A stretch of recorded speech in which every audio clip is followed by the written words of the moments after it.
यादवों की ताकत को नहीं जानते। हमारे यहाँ तमाम यादव है ना, यादव जमन है तेल लगा के, सरसों का जमन है, पहले तिल्ली भी होकर तिल्ली का तेल लगा करके इतनी लाठी मारते थे, इतनी लाठी मारते थे, गिनते नहीं थे। कहल जला कि अहिर मारे लेकिन गिने ना।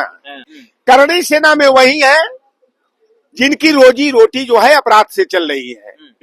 अरे भैया यादव जो है ना, डालेंगे कहीं से निकालेंगे कहीं, लड़ाई लड़े हम, अब मजा मारेंगे संगा साहब।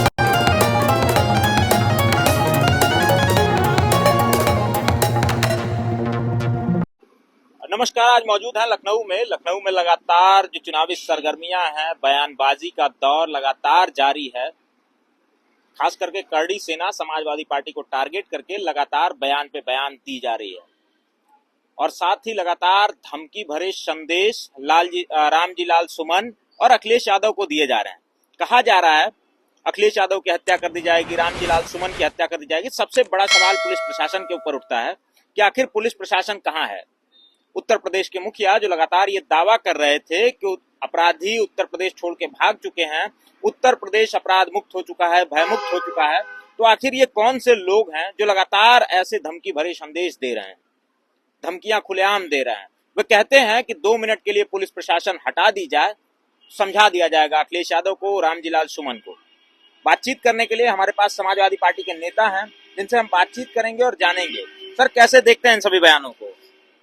देखिए, उत्तर प्रदेश के मुख्यमंत्री जो दावा जीरो टॉलरेंस का करते हैं और एक बात वो कहते हैं कि अपराधी या तो प्रदेश छोड़कर भाग जाएंगे या तो मिट्टी में मिला दिए जाएंगे।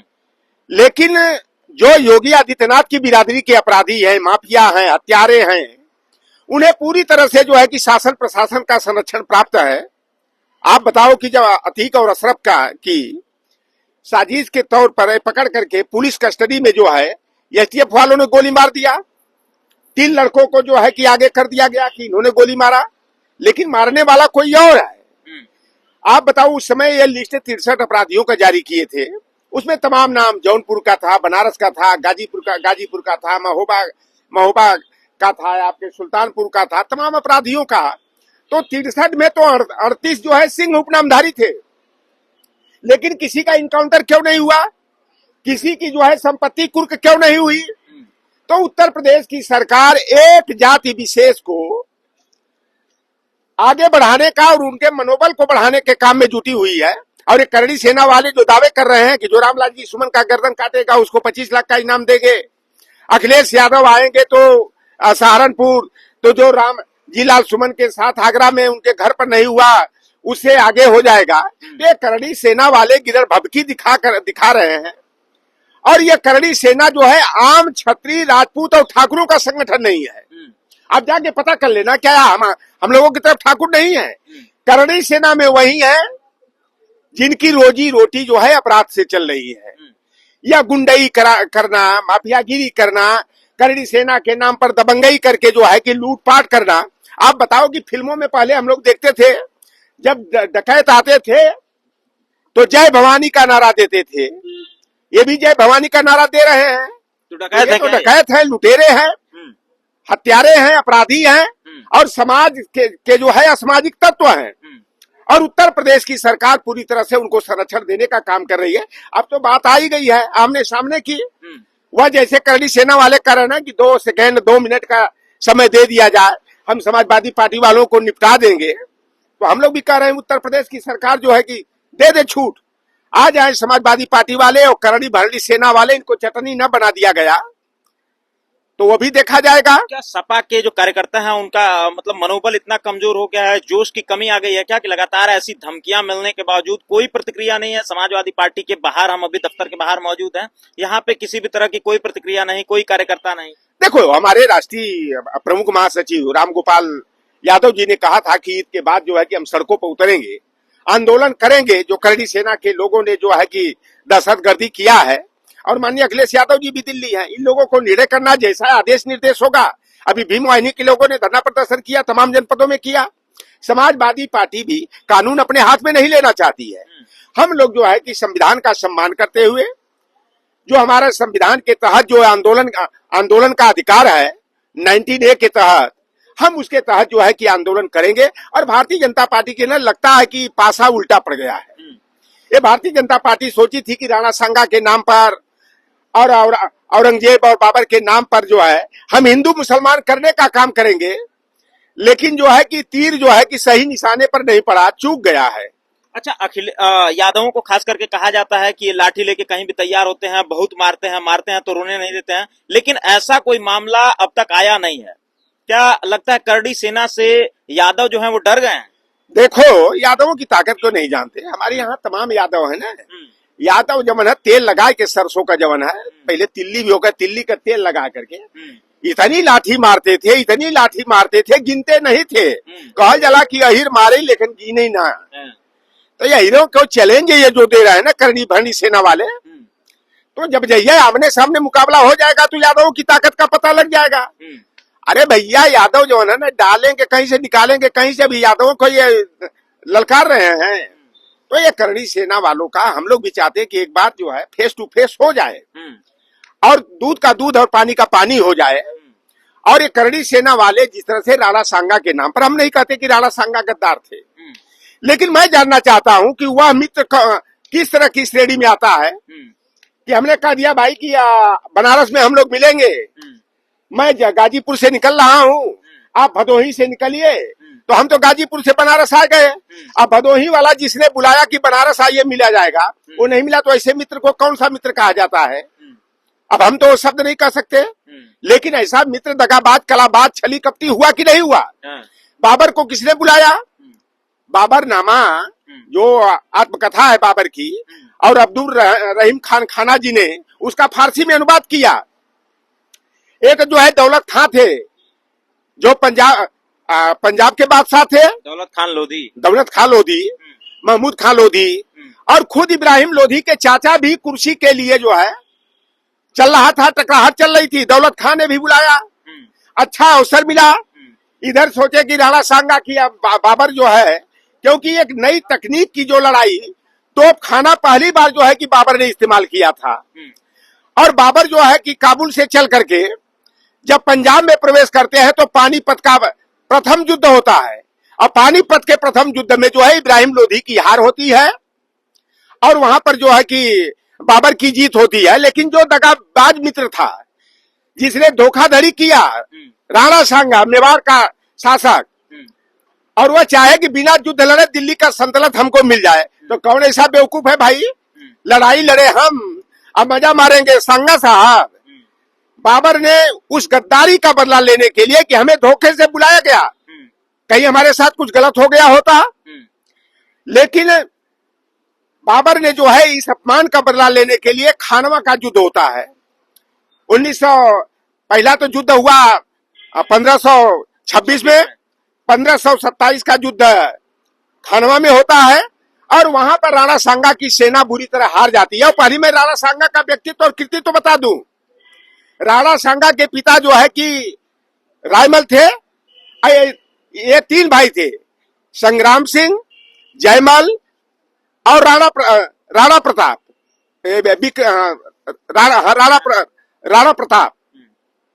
एक राणा प्रताप प्रथम भी हुए। तो ये तीन भाई थे, भाई थे, और भाई भाई में गद्दी के लिए लड़ाई हो गई, और लड़ाई हुई, उसमें इनका एक हाथ भी भाइयों से लड़ाई में कट गया था। बाद में एक युद्ध में जो इनका पैर भी कट गया था। अब बाबर से जब युद्ध खानवा का युद्ध हुआ, तो वहां पर जो है कि इनको ऐसा बाण लगा कि मूर्छित हो गए थे। और बाबर जो है कि खानवा का युद्ध जीतने के बाद जो है कि चंदेरी की तरफ आगे जाते हैं, और चंदेरी में भी जो है वहां राय साहब वहां के बाद शासक थे, उनकी भी हार हुई, या चंदेरी पर भी कब्जा हो गया। जब राणा सांगा को होश आया तो अपने सैनिकों से इन्होंने पूछा कि बाबर का पता लगाओ, बाबर कहाँ है? सैनिकों ने कहा कि महाराज, इस समय युद्ध करना ठीक नहीं है, क्योंकि हार निश्चित दिखाई दे रही थी। लेकिन यह जिद करते हैं, रणथंभौर से चलते हैं, आते हैं कालपी, कालपी से फिर जाते हैं इरी झांसी, और वहां से भी जब पता नहीं चलता है, और इनके जितने सैनिक थे सारे हथियार डाल दिए थे, क्योंकि उनको सामने हार दिखाई दे रही थी।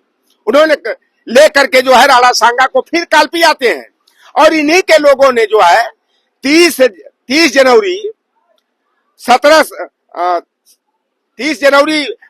1500 सत्ताईस को जो है टीने जहर देकर के मार डालते हैं। तो यह लड़ाई केवल जो थी, ये राष्ट्रवाद की लड़ाई नहीं थी, न ये लड़ाई हिंदुत्व की लड़ाई थी। यह लड़ाई जो थी यह केवल जो है गद्दी की लड़ाई थी, रियासत की लड़ाई थी। राणा प्रताप को बहुत बड़ा वीर कहा जाता है कि इनका वजन जो है कि 105 किलो था। इनकी जो तलवार थी 80 किलो की थी, जो कवच था 72 की 73 किलो का था। कुल 209 किलो का इनका तलवार, भाला या कवच था। ये सब जो है ना उस समय होते थे भाट कवि। तो भाट कवि जो है तिल का तार बनाने का काम करते थे, हाइपरबोलिक जो है कि कविताएं लिखते थे। और राणा प्रताप अगर इतने लड़ाका थे तो आप बताओ कि अकबर से बचने के लिए वो जंगल में क्यों गए, बिहड़ में क्यों गए?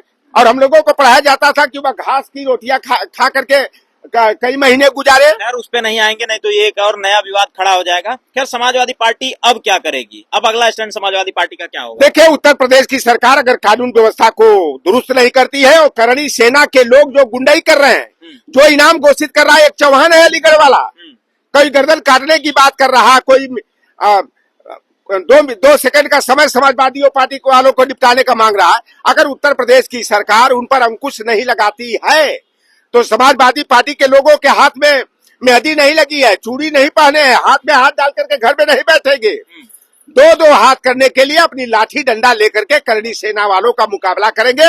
और जिस तरह से जो है राणा सांगा को बाबर ने हराया था, महाराणा प्रताप को जो है कि अकबर के डर से जंगल बिहड़ में भागना पड़ा था, उसी तरह समाजवादी पार्टी के लोग जो है ये करणी भरणी सेना वाले जो लफंगे हैं, लुच्चे हैं, तुच्चे हैं, लुटेरे डकैत हैं, इनको जो है कि खदेड़ दिया जाएगा। हम लोग भी चाहते हैं कि अगर उत्तर प्रदेश सरकार नहीं करेगी तो सड़कों पर हम लोग उतरेंगे और इनसे 2-2 हाथ करके इनको निपटाएंगे। अच्छा, उत्तर प्रदेश के उप मुख्यमंत्री केशव प्रसाद मौर्य जी का अब बयान नहीं आ रहा है। उन्होंने एक बयान दिया था, कहा था कि जिस गाड़ी पे दिखे सपा का झंडा समझो बैठा है जाना माना गुंडा।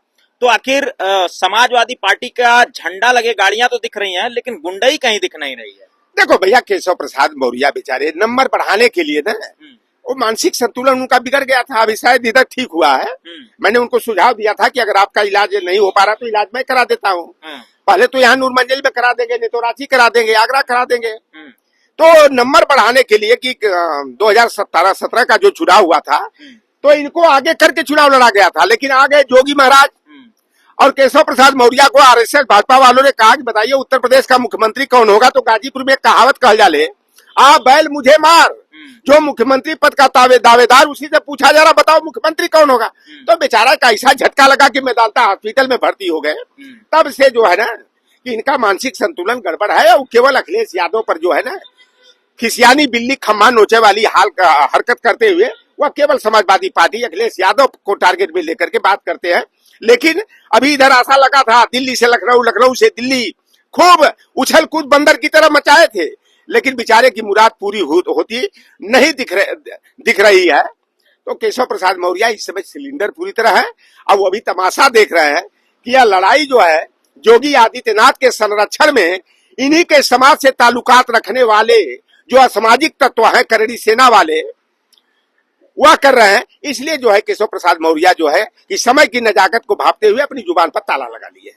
ये हमारे साथ समाजवादी पार्टी के नेता थे जिनसे बातचीत हुई, क्योंकि मामला जो औरंगजेब, बाबर, राणा सांगा से शुरू हुआ था वो थमने का नाम नहीं ले रहा है। करणी सेना ने इसे अपने शाख की बात, इज्जत की बात से जोड़ते हुए तमाम जगहों पे आंदोलन, धमकी भरे संदेश या फिर राज्यसभा सांसद रामजीलाल सुमन के घर पे हमला करना हो, तमाम चीजें हुई। उसके बाद राम गोपाल जी उनके घर जाते हैं। वो कहते हैं कि ईद के बाद एक बड़े आंदोलन की तैयारी होगी अगर पुलिस प्रशासन कोई एक्शन सरकार नहीं लेती है तो। फिलहाल देखना होगा कि आगे क्या होता है। बने रहिए हमारे साथ, हम अपडेट्स यूं ही आपको देते रहेंगे। जल्दी मिलते हैं अगली वीडियो में, तब तक के लिए नमस्कार, जोहार।